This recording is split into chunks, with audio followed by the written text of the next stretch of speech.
feeding on the fear and suffering of those who dare to trespass. And he warned that anyone who came to Whispering Isle would never leave.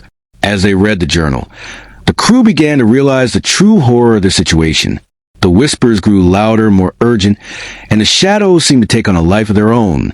Panic set in and they tried to flee, but the forest seemed to shift and change, leading them in circles.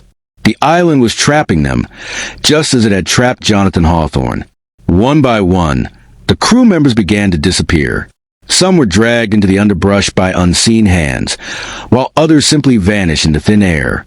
The survivors huddled together, their fear growing with each passing moment. They knew that the island was alive, and it was hunting them.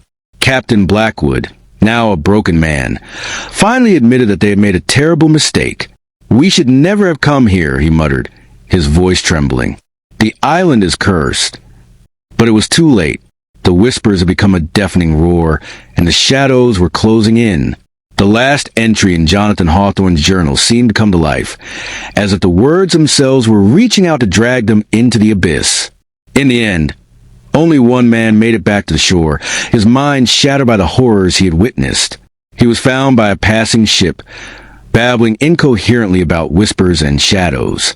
When they asked him about the fate of his crew, he simply repeated one phrase over and over: "The island took them. It took them all." Whispering Isle remains a place of legend, a dark stain on the ocean's surface. Sailors avoid it at all costs, and those who dare speak its name do so in hushed tones.